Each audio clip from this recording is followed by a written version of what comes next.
Hello and welcome to MDB TV. My name's Jamie Spencer-Smith. My name's Tom Huff. And we're coming to you from lovely Maison de Velo in sunny Englandshire. Well, not so sunny. What are we talking about today, Tom? Smart trainers. Smart trainers. Smart trainer is what used to be called a turbo, but they've become smart because they now have the ability to talk to computers and talk to software. Why would we buy one, Tom? You're looking very unenthusiastic about this. No, come on, convince me. Well, peeing with rain outside, freezing cold, slippery leaves. Right. I'm sounding like a real fair weather rider here, which I'm not. He is. I'm not trying to encourage you to train indoors, but all those items do contribute to you just flicking the switch in your head and saying, I'm not going to go for a ride. If you are time short, and it really is miserable outside, a smart turbo trainer can really pay dividends. You can get an hour's worth of training. An hour's worth on a turbo, right. It could be equated to sort of an hour and 45, 2.5 hours, depending on... Good way of getting your workout done nice and quick without having to go outside. Perfect, Exactly. I'm in, right. So what ones are we looking at today? We've got... Well, we've got the Wahoo Kicker and the Tax Flux. Right. There's four, and in particular these are direct drive. Okay, what's direct drive? Direct drive is where you have the cassette actually on the unit itself. Okay. Older style turbos and some smart turbos have the wheel touching a cylinder or the brake unit on the turbo itself. The advantage of having a direct drive is it's quieter, it's more efficient for measuring your wattage, and it's also creates less vibration and less wear and tear on your tyre and your wheel and stuff like that. Okay.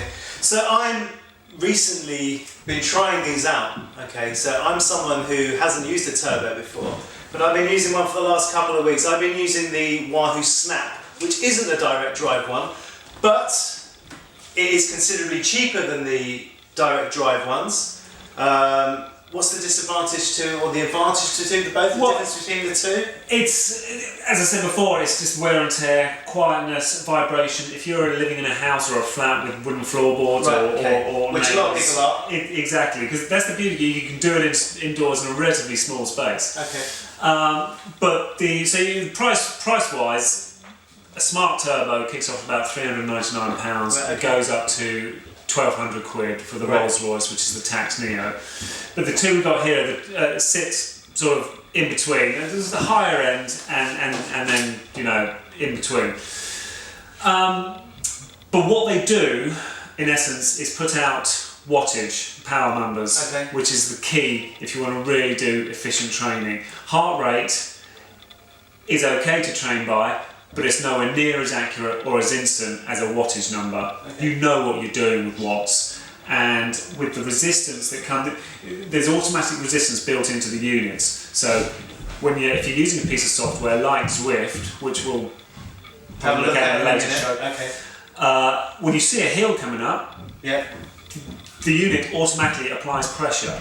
Okay. And you automatically get out of the saddle and you automatically change gear and work harder. Hence smart. Exactly. It's smart. It's smarter than you know.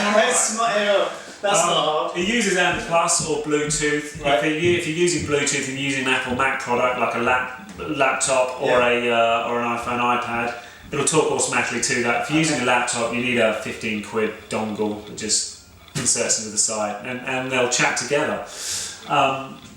So what's the price on the Wahoo? The Kicker is $999. And the non-direct drive one is? The non-direct drive one is, from memory, looking at my sheet, $699 for the Flux, obviously, and the Snap comes in at... I think it's £500. Thank you. There you go. So it's quite a difference in price between the two. There is. I guess. And it's worth trying them. Yeah. We've got demos set up in both shops, Cranley and Reigate. Come along in your jeans and your trainers, jump on, and we'll show you ZWIFT and Tax and Trainer Road. And you, as soon as you see it, that's when you get it.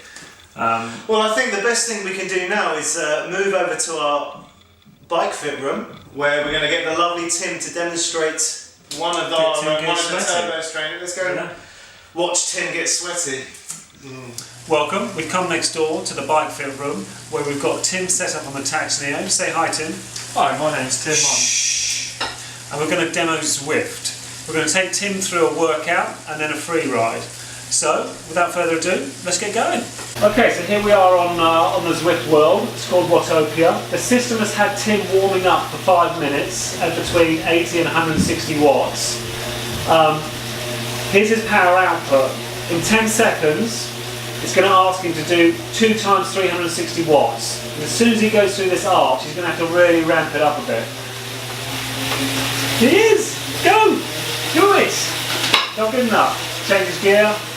Okay, now he's asking to do that for 1 minute. The system will tell you if you're going too low on the power or you're going too high on the power. It doesn't have to stay exact because it's impossible to get an exact steady course. It takes an average of, a power average of over 3 seconds. But Tim, is that hard work?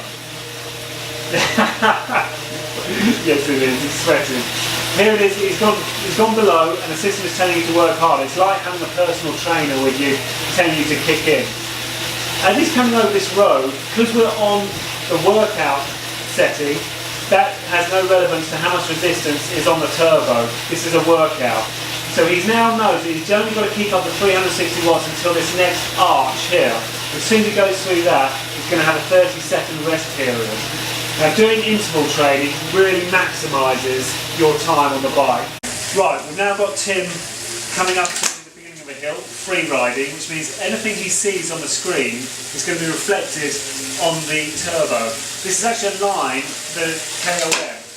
The KOM picks up here, so it's a kilometre long KOM, and it's going to take him 2 minutes 31. His previous time was 2 minutes 56, so you know, if he keeps going, he could actually quite do well. But you'll see that his power is up here, he's doing 500 watts at the moment, his cadence is here. It just shows the amount of information that you can get from the turbo. It's all condensed, it's all stored, and it's all used to give you a training program. So, in essence, for the winter months, it is a really effective way to keep you on your bike, or at least your legs moving, when you don't fancy getting up and going out. So, come along, have a go, see what it's all about, and we'll see you in the next video. Cheers.